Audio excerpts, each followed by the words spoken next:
అమెరికాలో చిందరవందరగున్న మీ ఇంటికి handyman, cleaning, plumbing services కోసం కాంటాక్ట్ ఇన్స్టా సర్వీస్. యుఎస్ లో ఎక్కడైనా ఎప్పుడైనా. For instant bookings visit instaservice.com. అమెరికాలో మరో ఘోర విషాదం. రోడ్డు ప్రమాదంలో తెలుగు యువతి మృతి. చికాగో ప్రమాదంలో హైదరాబాద్ యువతి మృతి. ప్రమాదాలలో మరణిస్తున్న తెలుగు యువత. భయాందోళనలో తెలుగు సమాజం.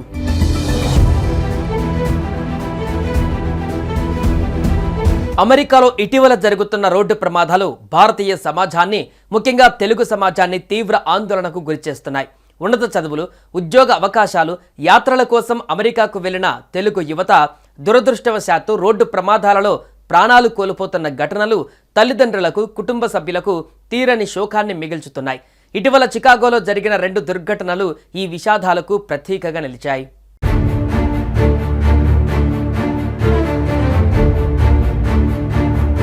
అమెరికాలోని చికాగోలో జరిగిన రోడ్డు ప్రమాదంలో హైదరాబాద్కు చెందిన తెలుగు విద్యార్థిని ప్రాణాలు కోల్పోయింది. సిద్దిపేట జిల్లా రామరుకల గ్రామానికి చెందిన శ్రీనివాస్ వర్మ, హేమలత దంపతులకు శ్రీజా వర్మ, శ్రేయా వర్మ అనే 2 కుమార్తెలు ఉన్నారు. శ్రీనివాస్ వర్మ దంపతులు బతుకు తెరువు కోసం కొన్నేళ్ల క్రితం హైదరాబాద్కి వలస వచ్చారు. మేడ్చల్ జిల్లా గండిమైసమ్మ చౌరస్తా సమీపంలోని శ్రీకృష్ణానగర్లో నివాసం ఉంటున్నారు. శ్రీనివాస్ వర్మ డ్రైవర్గా పనిచేస్తుండగా ఆయన భార్య ఓ ప్రైవేట్ సంస్థలో పనిచేస్తున్నారు.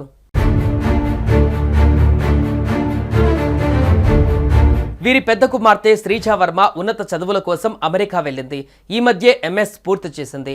భారత కాలమానం ప్రకారం సోమవారం రాత్రి చికాగోలో తన అపార్ట్మెంట్లో నుంచి బయటకు వచ్చి భోజనం చేసేందుకు కారులో రెస్టారెంట్కు వెళ్ళింది. భోజనం చేసి తిరిగి వస్తుండగా ఆమె వాహనాన్ని ట్రక్కు ఢీకొట్టింది. ఈ ప్రమాదంలో శ్రీజా వర్మ తీవ్రంగా గాయపడి మృతి చెందింది.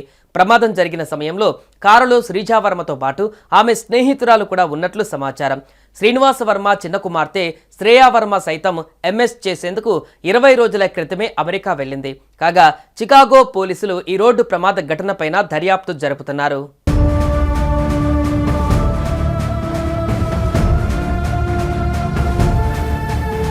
శ్రీజా వర్మ మరణ వార్త తెలియగానే కుటుంబ సభ్యులు, బంధువులు తీవ్ర దుఃఖంలో మునిగిపోయారు.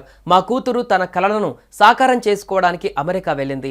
ఇలాంటి దుర్ఘటనలో ఆమెను కోల్పోతామని ఊహించలేదు అని శ్రీజా వర్మ తండ్రి కన్నీరు మున్నీరయ్యారు.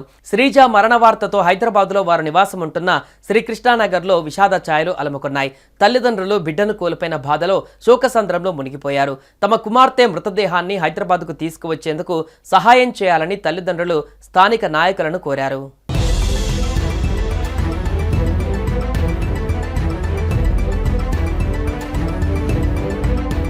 ఈ ఘటన అమెరికాలోని భారతీయ సమాజంలో, ముఖ్యంగా తెలుగు సమాజంలో తీవ్ర ఆందోళనను రేకెత్తిస్తున్నాయి. అమెరికాలో రోడ్డు ప్రమాదాలు పెరుగుతున్న నేపథ్యంలో భారతీయ విద్యార్థులు, ఉద్యోగులు తమ భద్రతపైన మరింత శ్రద్ధ వహించాలని స్థానిక భారతీయ సంఘాలు సూచిస్తున్నాయి. అమెరికాలో రోడ్డు నియమాలు, డ్రైవింగ్ సంస్కృతి భారత్తో పోలిస్తే భిన్నంగా ఉంటాయి. కొత్తగా వచ్చిన విద్యార్థులు, ఉద్యోగులు ఈ విషయంలో అవగాహన పెంచుకోవాలి అని చికాగోలోని తెలుగువారు సూచనలు చేస్తున్నారు. శ్రీజా వర్మ వంటి యువ ప్రతిభావంతులను కోల్పోవడం భారత సమాజానికి తీరని లోటు.